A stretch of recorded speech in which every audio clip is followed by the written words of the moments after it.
Emma Walker should have known something was off when her mom called it a family meeting instead of dinner. She was 29, worked as a graphic designer for small businesses, and lived in a one-room apartment that cost more than it should. She liked her job. She liked her freedom. And yes, she liked being single. But to her family, that last part was her biggest flaw. "Emma, sweetie, sit down," her mom Carol said, motioning to the chair across from her like this was some kind of intervention. Her dad, Gary, sat at the head of the table, already looking nervous.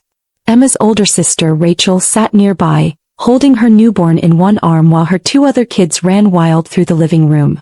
"Where are you watching from today? Kindly hit like, comment and subscribe to this channel for more." Emma placed her purse down and glanced around. "So, what's this about?" she asked. She'd driven nearly an hour out of the city for this. "We need to talk about your future," Carol said. "Your real future." Emma leaned back. "Here we go again." "Maybe we should," Gary started softly. "No, Gary," Carol cut in. "Someone has to say it." He turned to Emma. "You're almost 30. Still chasing this art hobby. Living paycheck to paycheck in that tiny place. Don't you think it's time to be realistic?" Emma's jaw tightened. "My hobby pays my bills." Rachel gave a short laugh. "Barely." She bounced the baby. "And what happens when your clients disappear? You have no stability." Emma raised a brow. "You mean the kind of stability where your husband doesn't come home for 3 days?" Rachel's eyes narrowed. "Mark is just under stress." Emma crossed her arms. "Right. The kind of stress that smells like beer." "At least I have a family," Rachel snapped. "At least I'm doing something that matters." "Girls," Gary said, trying to calm things down. But Carol pushed ahead. "This is why we brought you here. Rachel needs help. The baby's up all night. The boys are acting out. Mark's job keeps him gone. It's too much." Emma tilted her head. "So get a babysitter." "We can't afford that full time," Rachel replied quickly. "And I don't trust strangers with my kids." "But you trust me?"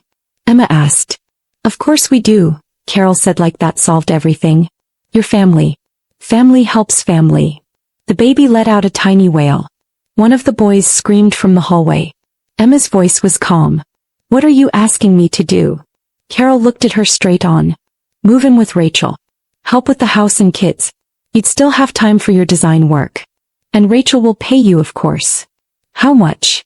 Emma asked. Carol and Rachel shared a glance. "We'll work something out," Rachel said. "Room and board. Plus some spending money." Emma blinked. "Spending money?" She let out a short laugh. "I make $4,000 a month. You want me to give that up for spending money? 4,000. Carol raised her eyebrows. "Come on, Emma. Don't exaggerate." "I'm not," Emma replied firmly. Gary stepped in gently. "Even if that's true, honey, it's not stable. Freelance clients come and go. At least with Rachel you'd have security." "Security doing what? Changing diapers?" Emma shot back. "Raising children," Carol said, sharper now. "Being part of something bigger. Your sister is building a family." "What are you building?" "Logo designs for smoothie shops." The word stung. Emma had heard it all before. When she went to art school, when she moved out, when she landed her first big client. "I need to think about it," she said. "What's there to think about?" Rachel asked. "I need help. And you need to stop pretending this career of yours is enough." "I'm not pretending," Emma said, her voice low but steady. "I have clients. Real ones. I help businesses grow." "That's not the same thing," Rachel said, shifting the baby to her other shoulder. "That's just work. I'm talking about love. Sacrifice. Doing something for others." Emma looked around the table. Her mother's lips pressed tight, her father staring into his coffee, her sister barely holding it together. "What happens if I say no?" Emma asked. "Then you say no," Carol replied calmly. "But don't expect us to keep pretending your choices don't affect the rest of us. Don't expect us to keep cheering on your fantasy while your sister needs actual help." The baby started crying louder. One of the boys stormed into the room, tugging on Rachel's sleeve. "Mom, Owen won't give me my truck." "Not now, Ben," Rachel said, rocking the baby with one arm while trying to keep the toddler calm with the other. Emma watched the noise and tension swirl around her like a storm. Something cold settled in her chest. She wasn't a guest here. She was already being placed into a role. A role with no boundaries and no paycheck. Okay, Emma heard herself say. I'll do it. A week later she had moved into Rachel's small guest room, which also doubled as a craft room, storage closet and half-used office. Emma, can you get the baby? Rachel shouted from the kitchen. He's been crying forever. Emma was at her laptop, trying to finalize a logo for a bakery owner who'd already extended the deadline twice. She sighed, saved her file and got up. Just a second, she called back. Now please. I'm making lunch for the boys. Emma walked into the nursery to find baby Noah red-faced and soaked through his diaper. She changed him, fed him a bottle and got him to sleep just as her phone rang. Emma Walker Design, she answered.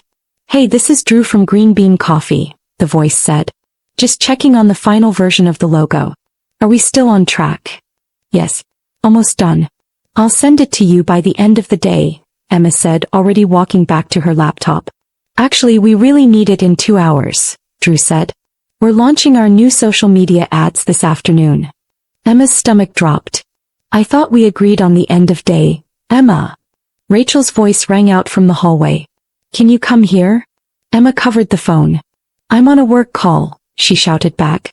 Then quickly into the phone, can I call you back in 5 minutes? 2 hours, Emma. Please, Drew said before hanging up. Emma found Rachel standing in front of the dishwasher. It's leaking, Rachel said. Water's going everywhere. Emma looked down at the puddles spreading across the floor. Then at her laptop in the other room. Then at the time, 1:04 p.m. Can't it wait? I have a deadline, she said. There's water damage happening right now. This is my house, Rachel snapped. Emma grabbed some towels and dropped to her knees. She mopped the floor, called the repair service and finally sat back down at her laptop with only 40 minutes left. Her hands shook as she worked. A text from her mom popped up. Rachel says you've been such a big help. I'm so proud of you. Another text. Drew from Green Bean. Hey, just checking in. Still waiting on the logo. Emma took a deep breath and tried to focus, but the baby started crying again. Emma. Rachel's voice echoed down the hallway. He's crying again. I'm dealing with Ben's meltdown out here. Emma clenched her jaw, saved her file and went to pick up Noah. She cradled him in one arm while trying to balance the laptop on her knee with the other. The baby kept grabbing her shirt and her laptop kept sliding. She was rushing now, clicking and adjusting fonts and colors with shaky fingers. The logo didn't look right. She was making mistakes she'd never make if she had peace and quiet. Then her phone rang again. Drew. She picked up. Hi, Drew. His voice was apologetic but firm. Emma, I'm really sorry but we've decided to go with someone else. We needed a quicker turnaround. The call ended before she could respond. Emma stared at the phone. 3 weeks of work. Gone in a single sentence. Rachel peeked in from the hallway. Everything okay in here? Emma swallowed the lump in her throat. I just lost a client. Oh, Rachel said with a shrug. Well, maybe that's for the best. You've been really stressed trying to juggle everything. I'm stressed because I can't work, Emma said sharply. Rachel raised her eyebrows. You're working. You're helping raise your nephews. That's real work. That's not what I meant, Emma said, trying to breathe. I know what you meant. Rachel's tone grew cold. But maybe it's time you focused on what really matters. That night, once the house was finally quiet, Emma sat in her small, cluttered room. The baby monitor hummed on the desk. Her laptop screen glowed, full of unread emails. Potential clients, current clients, all needing something. She started typing a reply to one of the new inquiries. Hi, I'd love to work with you but my schedule is tight due to family. She deleted it. Tried again. I'm not accepting new projects at the moment. Delete. She closed the laptop and lay back on the narrow bed. Somewhere down the hallway, baby Noah started crying again. Emma pulled the blanket over her head and didn't move. Her phone buzzed. She hoped it was work-related. It wasn't. It was a message from a woman named Danielle in a freelancer group Emma had joined online months ago. Hey girl, saw your post about juggling family and work. Been there. Want to chat? Emma stared at the screen for a long time before replying, yes. Please. Over the next few weeks, Danielle became her sounding board. They texted late at night. Emma shared the chaos, the guilt, the feeling of being stuck in someone else's life. Then one Friday morning, Rachel wheeled a suitcase into the hallway. "Mark and I are going to a couples retreat," she said. "Just for the weekend. We need to reconnect." Emma raised an eyebrow. "Where is Mark now?" "He had to work late. He'll meet me there." Emma looked at the kids. Noah fussing in the playpen, Ben yelling about cereal, Owen trying to shove crayons into a water bottle. "So I'm watching all three kids, alone?" "You'll be fine," Rachel said, smiling like it was a favor. "You basically run the house anyway. There's frozen dinners in the fridge. Owen has soccer at 10 tomorrow. Rachel, I had plans." "What plans?" Emma didn't answer. She hadn't left the house for anything non-kid related in over a month. "Well, now you have better ones," Rachel said brightly. "Time with your nephews." And with that she was gone. Emma sat on the couch, holding Noah, while the boys climbed on furniture and cartoons blared in the background. Her phone buzzed. "Danielle. Danielle. How's the weekend going?" "Emma, flying solo with 3 kids. Send coffee." "Danielle, at least you can work tonight when they sleep." "Emma, if I have a single working brain cell left." She set the phone down and scrolled through Facebook, Noah asleep on her chest. That's when she saw it. A post from Mason Ellis, a guy she knew from design school. He was standing in a fancy gallery, smiling in front of a wall full of bold paintings. The caption read, "5 years ago I was designing flyers for taco shops, wondering if I'd ever get out. Tonight I sold my first painting for $12,000. Never stop chasing your dream." The post had hundreds of likes, comments, congratulations. Emma stared at the screen until her eyes blurred. 5 years ago, Mason had been pulling all-nighters in the computer lab with her. They used to talk about their goals. He'd become a famous painter, she'd launch a creative agency. He had done it. She was wiping noses and microwaving chicken nuggets. "Auntie M," Owen called from the living room. "Ben hit me." "Ben, don't hit your brother," Emma said, setting her phone down. "I'm hungry," Owen added. "What do you want?" "Mac and cheese." She made lunch, cleaned up the kitchen, put Noah down for a nap and tried to keep the older boys from tearing the couch cushions apart. Her laptop sat unopened on the kitchen counter. That night, after they were all finally asleep, Emma sat at her desk and opened a new browser window. She created a new Instagram account with a name she'd been thinking about for weeks, Uncaged Studio. The bio was short and bold. Designs for women who refuse to be boxed in. She uploaded a graphic she'd made on her phone, a white square with thick black letters, "My dreams don't expire." Within an hour it had 50 likes. Then she posted another, "Single isn't broken." Then another, "Your family's expectations are not your life sentence." Every post got more engagement. Comments flooded in from women saying, "I needed this today." By midnight she had over 300 followers. Her phone rang. "Hi, it's me," Rachel's voice came through light and cheerful. "How are my babies?" Emma could hear music and laughter in the background. "They're fine. They're sleeping. The retreat's amazing. Mark and I are really reconnecting. We might stay one more day." Emma's stomach sank. "Rachel, I can't. Come on. You're so good with them. They probably like you better than me anyway." Rachel laughed and the line went dead. Emma stared at the screen, then back at her glowing laptop. Comments and messages from strangers kept pouring in. "You said what I couldn't put into words. Where can I get this on a shirt?" Emma opened her design software. Not to work on client projects, she barely had any left, but for herself. She designed a bold, clean shirt. "I am not your backup plan." She uploaded it to a print-on-demand website and posted the link on her new Instagram page. Available now. For every woman tired of being the family safety net. By morning she had sold 12 shirts. Her phone buzzed again. A text from Carol. "Rachel says you're doing such a wonderful job with the boys. I knew you'd find your purpose eventually." Emma looked at the notification. Then at the boys eating cereal in their pajamas. Then at Noah crying again. She texted back, "I think I'm finally figuring out who I'm meant to be." And she wasn't talking about being an aunt. Within 2 weeks, Uncaged Studio had over 10,000 followers. Emma messaged Danielle at 2 a.m. after another late night of creating designs while the kids slept. "I think I accidentally started a business," she wrote. Danielle called right away. "Tell me everything." Emma laughed. "I sold over 300 shirts this week. That's more than I ever made with my freelance clients. Danielle gasped. Girl, that's amazing. What's the problem? Emma looked around her cluttered room, hearing the baby stir down the hall. I can't let my family know. If they find out I'm making real money, they'll wonder why I'm still here. Danielle paused. Yeah, why are you still there? Emma had no good answer. I guess I just feel like they need me. Or they just like free childcare, Danielle said softly. Emma didn't reply. The next morning, Rachel was already in the kitchen when Emma came down holding Noah. We need to talk, Rachel said, holding a piece of paper. Emma's heart skipped. What is that? A letter that came in the mail. Addressed to you. Emma grabbed it. It was from the print-on-demand company. A check for $800. Rachel's eyes narrowed. What is this? Design work, Emma said quickly. I thought you didn't have clients. It's an old payment. Just got delayed. Rachel crossed her arms. Are you lying to me? Emma shook her head. Why would I lie? Because if you're making this kind of money, maybe you don't need to live here anymore. The baby started fussing. Emma bounced him gently. It's just one check, Rachel. Don't take advantage of this situation, Rachel warned. You're not working for free.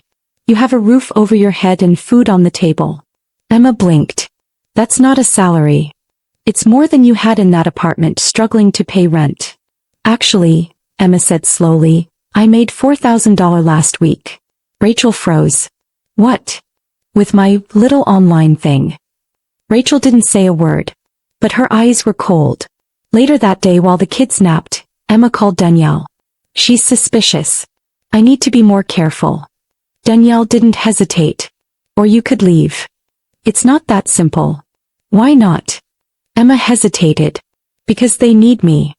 No, Emma. They use you. Before Emma could respond, she heard a car in the driveway. Mark was home. He'd been gone for 3 days. He stormed in, didn't greet anyone, and went straight to the bedroom. A fight started behind the closed door. Emma overheard bits and pieces. Where were you? Working. You haven't paid for groceries in 3 weeks. Your sister should be paying rent. Emma froze. They were talking about her. That night, after putting the boys to bed, Emma received a message from someone asking to license one of her shirt designs for a major online store. She screenshot it and sent it to Danielle. This could be it. Danielle replied instantly. This is your exit. Start packing. Emma looked around the hallway. Family photos, piles of toys, the sound of Noah crying softly upstairs. She whispered aloud, I think I'm ready. The next morning Rachel handed her a list. What's this? Chores for the week. Groceries, cleaning, laundry, closet organizing. You live here now, Emma. Everyone contributes. Emma stared. I already watch the kids 12 hours a day. Rachel didn't blink. We all make sacrifices. Emma glanced at Rachel's yoga pants and post-gym smoothie. What does Mark sacrifice? Rachel's face hardened. Mark works. So do I.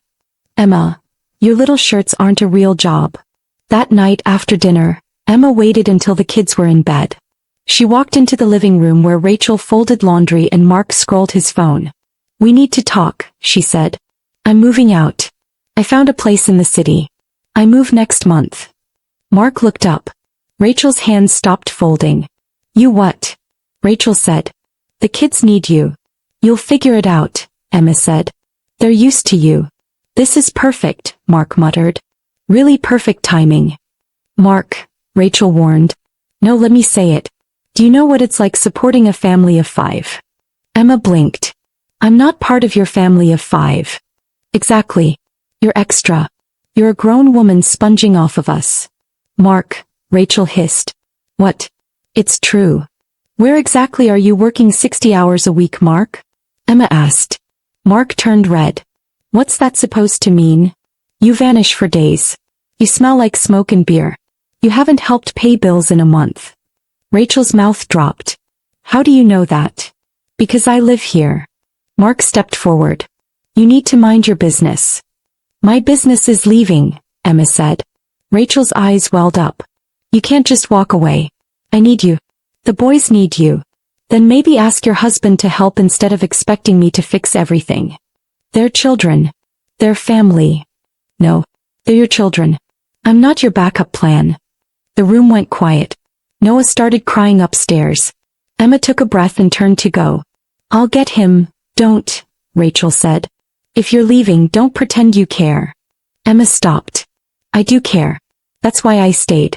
But I won't stay forever while you act like I owe you my life. Rachel said nothing. Emma went up the stairs, rocked Noah, kissed his forehead and whispered, I hope you grow up knowing your worth. That night Emma typed a post. I lived with my sister's family for 8 months. I was their nanny, cleaner, and emotional support. Today I said goodbye. They called me selfish. They said I abandoned them. But they never once said I mattered. So I'm building a life that shows I do. She posted it on Uncaged Studio. Within hours, it had over 50,000 likes. A podcast producer messaged her, your story is powerful. We'd love to feature you. Emma replied, I'd love to share it. A few weeks later the episode aired. By morning she had 200,000 followers, a licensing deal and 2 part-time staff helping her run her growing business. 6 months later, Emma stood in her new apartment, a sunny, modern space in the city. The doorbell rang. A delivery man handed her a box, 30 copies of a magazine with her on the cover. The headline read, Uncaged, How One Woman Walked Out and Built a Movement. Her phone buzzed. It was Danielle. Did you see it? I'm holding it right now. Emma, we're booked out 6 months. You did it. Emma laughed. We did it. But then another buzz, an unknown number. A text, Hi Emma, it's your mom. We need to talk. It's important. Emma's smile faded. She set the phone down without replying. That night there was a knock at her door. It was Carol and Gary. Her parents. Emma opened it slowly. How did you find me? We hired someone, Gary said softly. We had to see you. Why? Carol stepped forward. Mark's been arrested. Fraud. He stole from his company. Rachel and the kids lost the house. They're living with us now. I'm sorry, Emma said, standing firm. Are you? Carol's eyes were sharp. While your nephews sleep on air mattresses, you live up here with a view? I built this, Emma said. Without your help. You built this because of us, Carol snapped. You used our family drama to make money. Emma blinked. I didn't use you. I told the truth. You embarrassed us. People whisper when we walk into stores. Rachel lost her job at the church. Gary interrupted. That's not why we came. I had a heart attack last month. Triple bypass. Insurance didn't cover it all. Plus Rachel and the kids. How much? Emma asked quietly. 50,000, Carol said. You're successful now. You can help. Emma swallowed hard. I don't have that kind of money sitting around. But you could get it, Carol said. After everything we sacrificed for you. What did you sacrifice? Emma asked. Her mother opened her mouth. But no words came out. That night, Emma got a call from her cousin Jason. Emma, I need to warn you. They're talking about suing you. For defamation. Emma's eyes widened. What? They said your story ruined their reputation. Your mom even said you stole money from Rachel to start your business. That's a lie. I know. But they're making it sound real. She's showing old bank statements and twisting everything. Emma stared at the floor. I have receipts. Emails. Proof. Then use them, Jason said. I've watched her tear down anyone who walks away. Don't let her do it to you. Emma took a deep breath. Help me expose them. Jason sent screenshots to the whole family.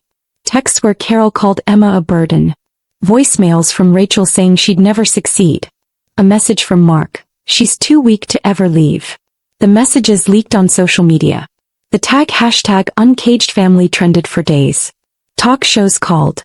News anchors discussed it. Emma was flooded with messages from women who had lived through the same thing. Her following doubled overnight. One day a journalist knocked on her door. Your mom gave a press conference. Said you exploited the family. Claimed Rachel's writing a book. Emma looked at the camera and smiled. Here's my statement. I didn't name anyone. The fact that people recognize the story says more about them than it does about me. That same week, Emma received a text from Rachel. Mom wrote that press speech. I never wanted to say those things. Mark left us. The boys keep asking for you. I'm sorry for everything. Emma stared at the message. Then she showed Danielle. Are you going to respond? No, Emma said. She made her choice. Now I'm making mine. Emma posted a final image to Uncaged Studio. A burned match on a black background. The caption read, "Some bridges are meant to burn. And sometimes watching them burn is the only way to light the path forward." It hit 1 million likes in 2 days. Moral lesson. You don't owe your dreams to people who only see your worth when it benefits them. Family should lift you, not limit you. And sometimes choosing yourself is the most powerful act of love you can give. Remember to hit the like button, comment and subscribe to this channel for more of this.